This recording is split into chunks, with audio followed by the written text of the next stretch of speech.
Boa noite, membros do canal. Estamos aqui mais uma vez, aqui em parceria com o nosso primão aí, Danilo Michelin.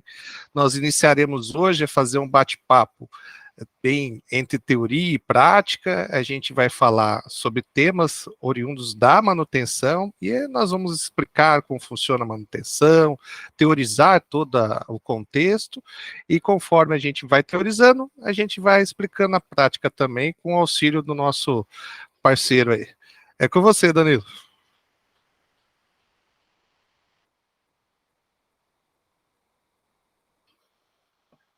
Dando aqui o microfone. Bom, boa noite a todos os amigos aí do canal que sempre acompanham o trabalho sensacional que o André vem fazendo aí.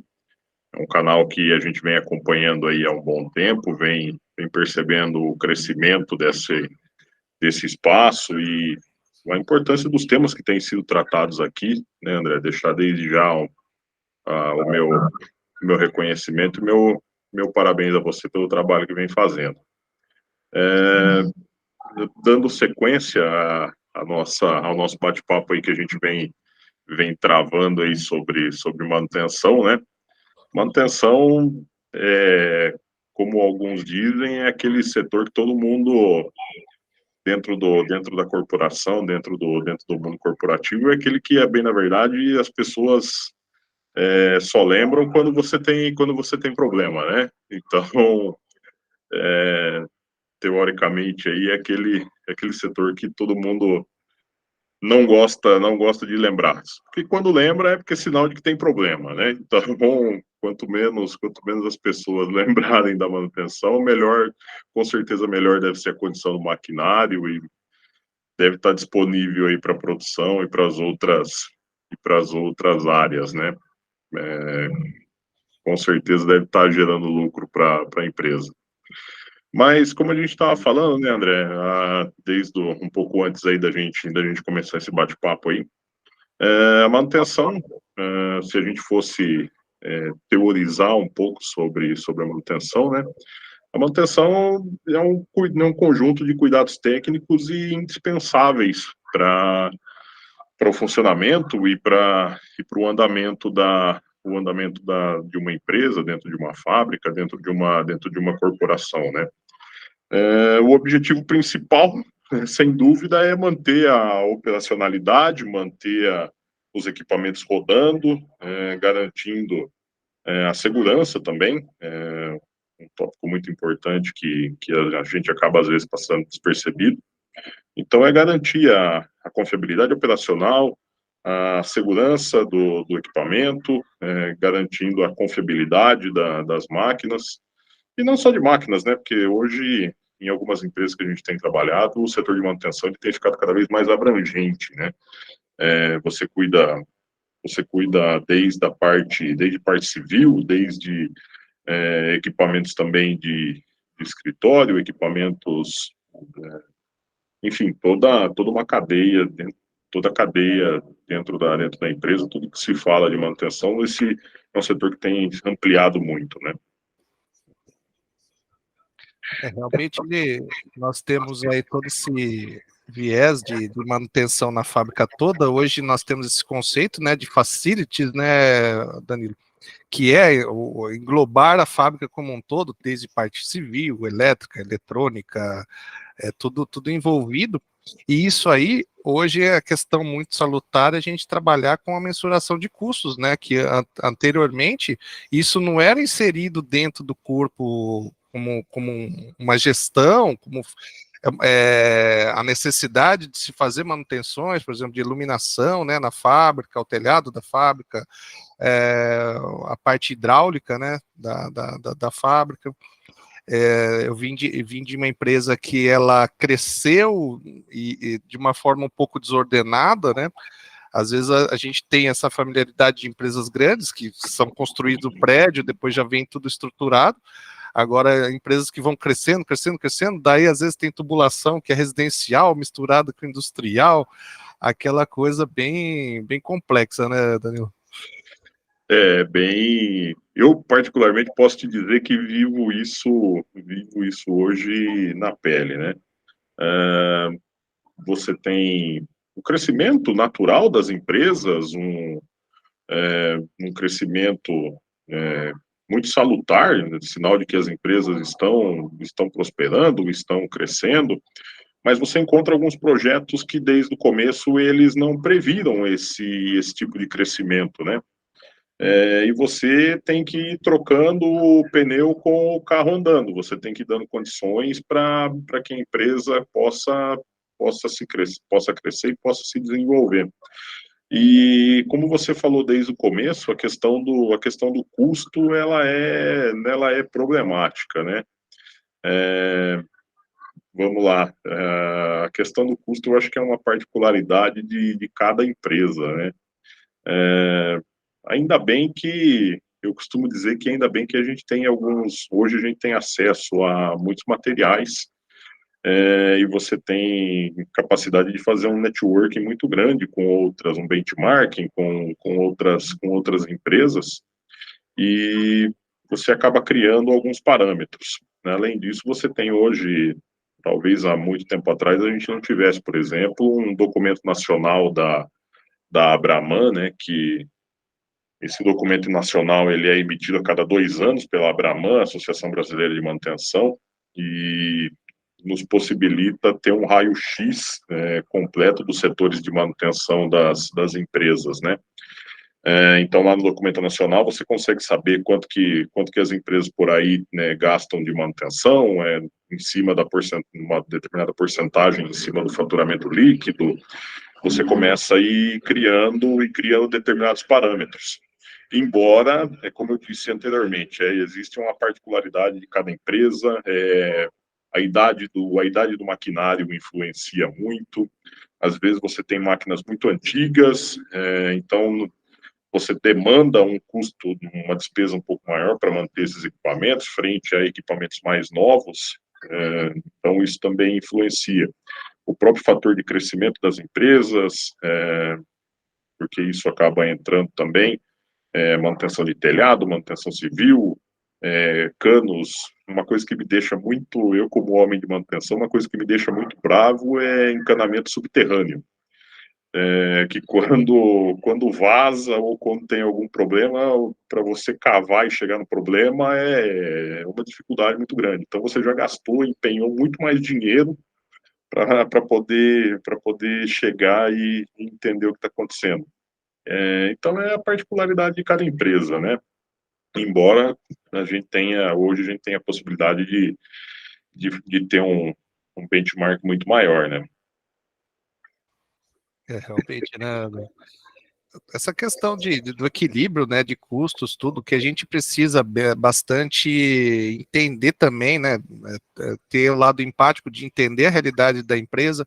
Nós passamos aí por 2 anos bem complicados, né, questão de pandemia, de retração, né, de investimentos, as empresas para poderem se manter, elas foram enxugando, né, tudo que era necessário e às vezes até o que precisava, né, para tocar.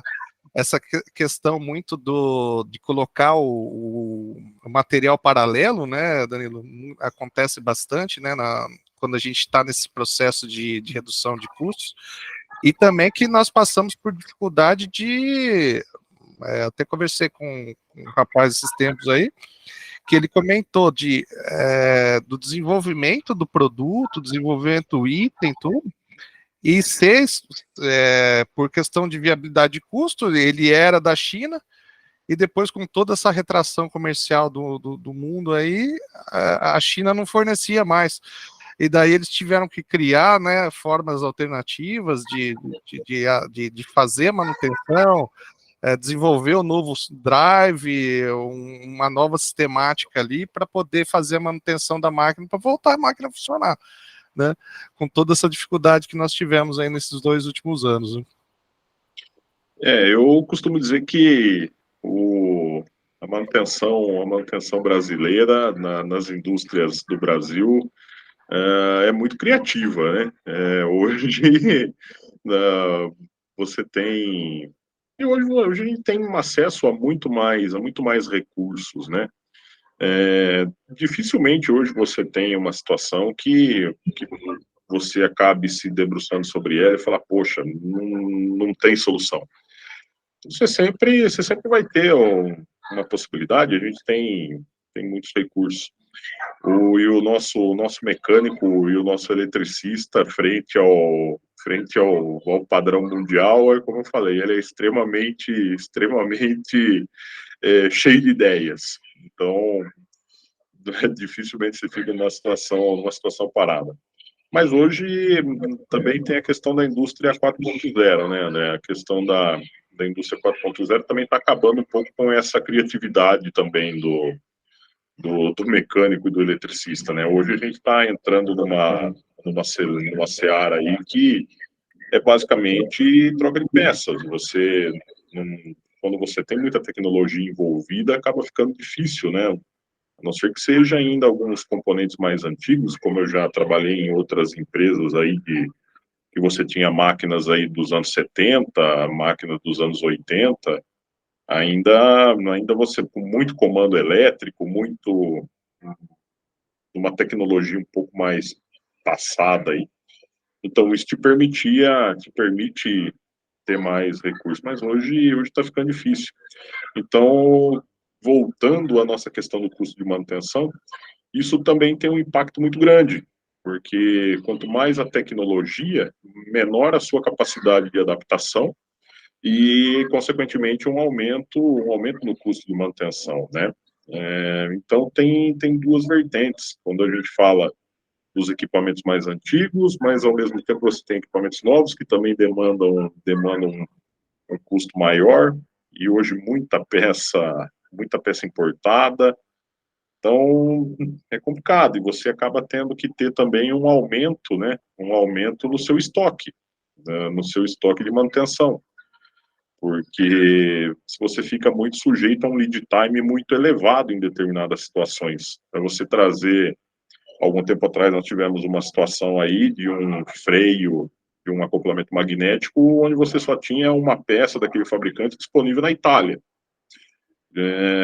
Você tem aí um prazo elevado de importação, você fica muito sujeito, seu equipamento, seu maquinário parado, então é uma questão de também ter que pesar. Então, se você tem estoque de manutenção, você fica com o capital muito tempo empatado lá dentro, parado. Mas, ao mesmo tempo, se você não tem, você fica sujeito a questões de mercado, a ter que pagar o valor do mercado, você sempre comprar na emergência. Então, é uma questão difícil de equilibrar, né? Sim, realmente. Aí vem toda a necessidade, né, de bons controles, né, Danilo? Acho que quanto mais salutar aí as preditivas e preventivas, né, para que vocês, gestores da manutenção, também não fiquem descalços, né, quebrou, mas assim, a máquina não quebra do nada, né? O próprio, aí até a gente vira comentar, né, o compromisso de todos envolvidos ali, né, com o operador está operando a máquina todo dia, ele sabe se está fazendo um barulhinho diferente, se ele está engraxando todo dia, se ele está acompanhando ali a lubrificação, se está necessária, se tem um ruído estranho, uma vibração estranha.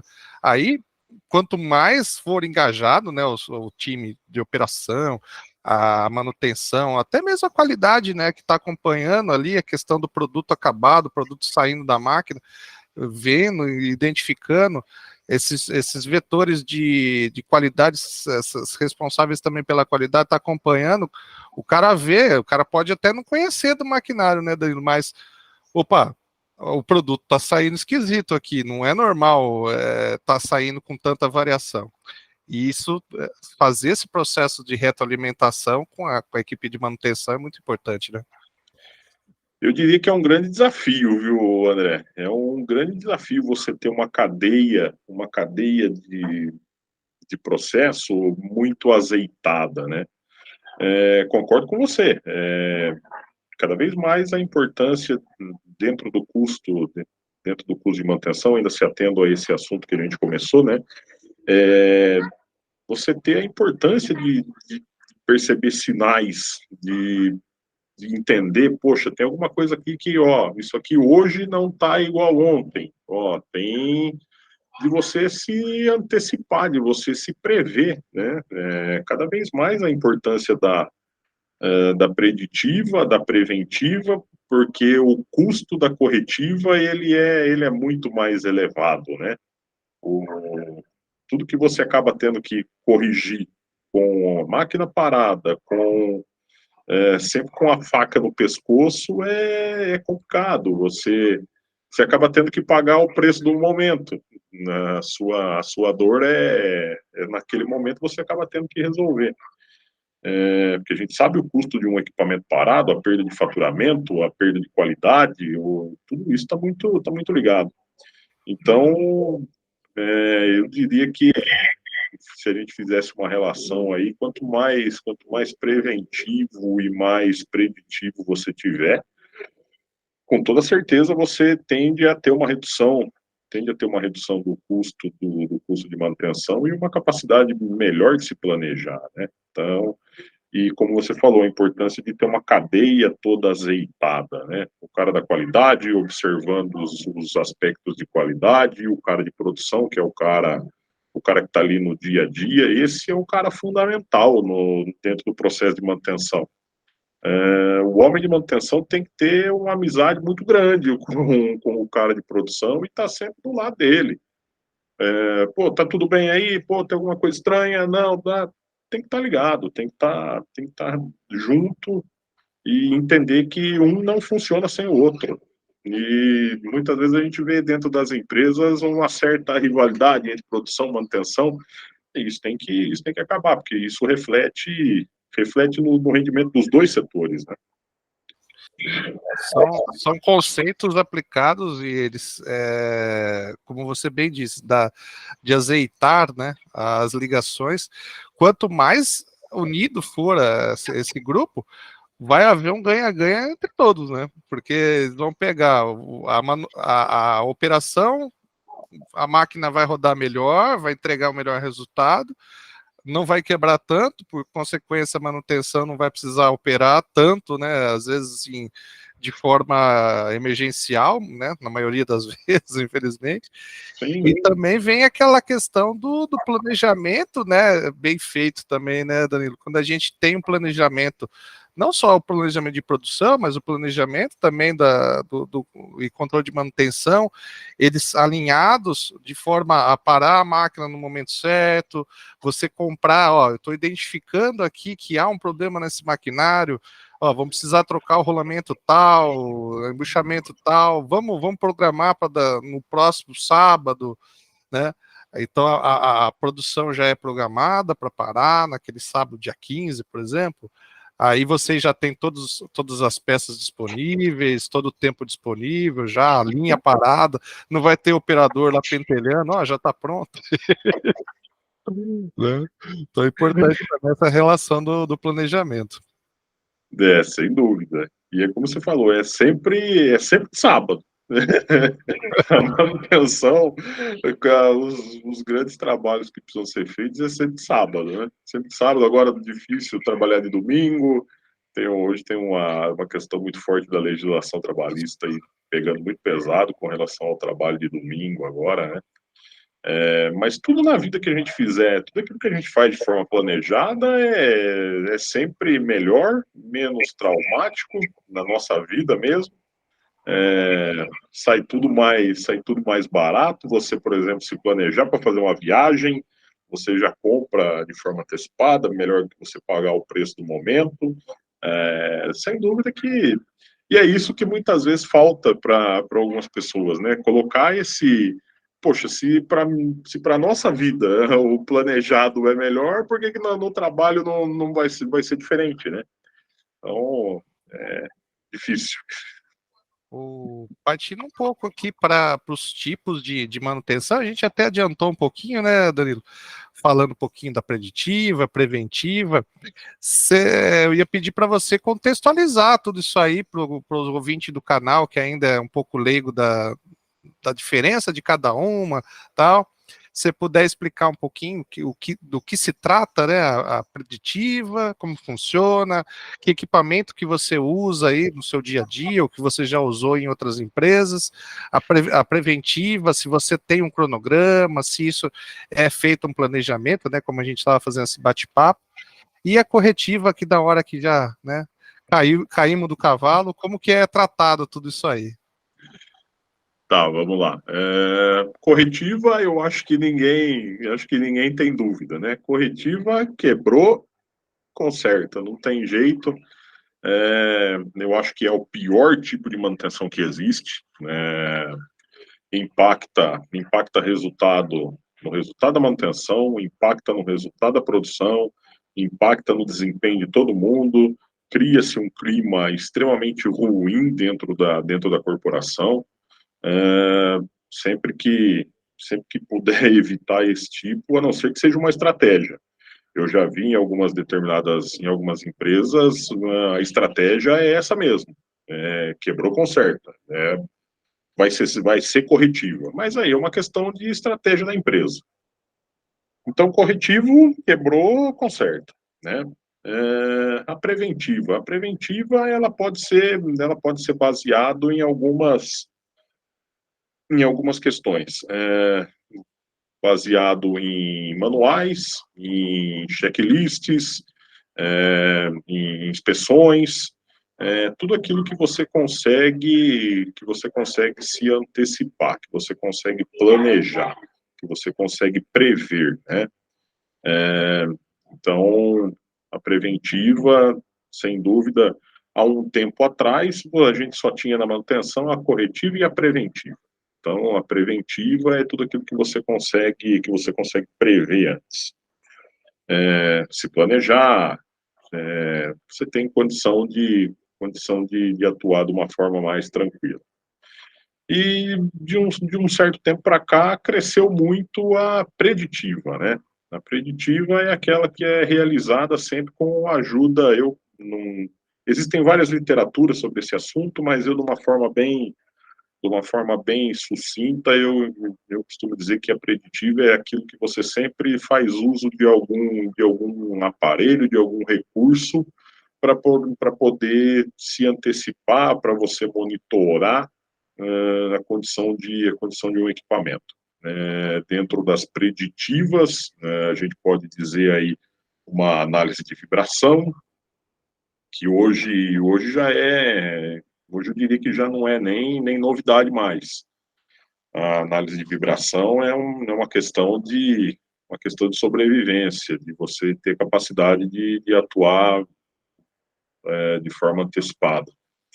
A termografia também já não é mais uma novidade também. A termografia, se você usa de câmeras e de recursos, não só para painéis elétricos. Muitas vezes a gente entende que termografia, algumas pessoas têm um conceito muito de termografia muito relacionado a painel elétrico. Lógico que para painel elétrico ela é sensacional, mas para determinados equipamentos, você também fazer o mapeamento de cores, de temperatura, você também consegue se antecipar a determinadas situações mecânicas também. Então, a termografia, ela também ajuda e também é fundamental dentro do conceito de preditiva. Você tem aí hoje também uma enormidade de sensores de vibração, sensores de aceleração, medindo o equipamento online, né? Então, basicamente, a preditiva é quando você usa alguns recursos, alguns auxiliares, quando você pede ajuda dos universitários aí para poder se antecipar a possíveis quebras ou possíveis anomalias ou algumas condições que estão fora do padrão no equipamento, né? Já o poder de diagnóstico um pouco mais rápido, né, Daniel? A gente acompanhar vai evoluindo, né, a tecnologia, como você bem comentou, o termógrafo antes era muito utilizado na parte elétrica, hoje a gente já consegue, já pelo aquecimento de rolamento, já consegue identificar toda a questão já também mecânica, a eletrônica também envolvida dentro desses parâmetros. Mais uma vez, agradecer aqui o nosso bate-papo, né, dentro do nosso projetinho aqui agora de essencial de manutenção. Iniciamos, né, a conversa aqui, contando o contexto, falando um pouquinho do que é manutenção, os principais desafios da manutenção, né, da redução de custo e entrega, né, um contexto muito bem enraizado, que é nós gestores de operação e de manutenção, a gente tem que entregar maior confiabilidade do maquinário, né, Danilo? Que quanto mais confiável ele for, melhor para a operação, melhor para a manutenção, melhor para vendas, para todo mundo, e todo mundo fica contente. Então, agradecer mais uma vez a parceria, e retomamos no próximo vídeo já falando da história, né, do desenvolvimento da manutenção, esse histórico do TPM, já as culturas advindas, né, do mundo oriental aí, que veio para nos ajudar também, essa parte disciplinar, né, que é tão importante para a gente aqui no mundo ocidental, para lidar com os maquinários em geral. Beleza, Danilão? Legal, André. Obrigado mais uma vez pela oportunidade. Sem dúvida que o próximo bate-papo aí também tem bate-papo para muita coisa. Se a gente começar a entrar no mundo da TPM, da manutenção autônoma, a gente tem um caminho muito grande aí para poder desbravar. Então, mais uma vez, agradecer você pela oportunidade. Conte sempre comigo. E como eu disse lá no começo, parabéns pelo trabalho. Sem dúvida que todos aqui, os nossos amigos aí que estão acompanhando esses bate-papos aí têm agregado um pouco de conhecimento e, sem dúvida, tem aprendido bastante aí. Eu mesmo tenho aprendido bastante coisa com outros tópicos aí que eu tenho acompanhado aí. Beleza? É isso aí, Danilo. A ideia do canal é essa, é um ganha-ganha, né? A filosofia do ganha-ganha entre todos, e todos que estão envolvidos, né, nas áreas aí latentes, e um passa conhecimento para o outro, e aí o canal vai crescendo, vai ficando bacana, e é uma ferramenta de consulta, né, para quem está fora, às vezes, da faculdade e tal, e que às vezes quer relembrar algum ponto, ou muitas vezes a gente dá dica, né, do que a gente já sofreu já, né, Danilo? E o cara ouvindo, às vezes, puxa, ó, o cara fez isso aí, então eu vou tentar. E é isso aí, galera. Nós estamos aqui para todo mundo se ajudar e todo mundo crescer junto, que é o mais importante. Legal. Show de bola. Até mais, Danilão. Valeu, André. Obrigado e tamo junto aí, viu? Falou, mano.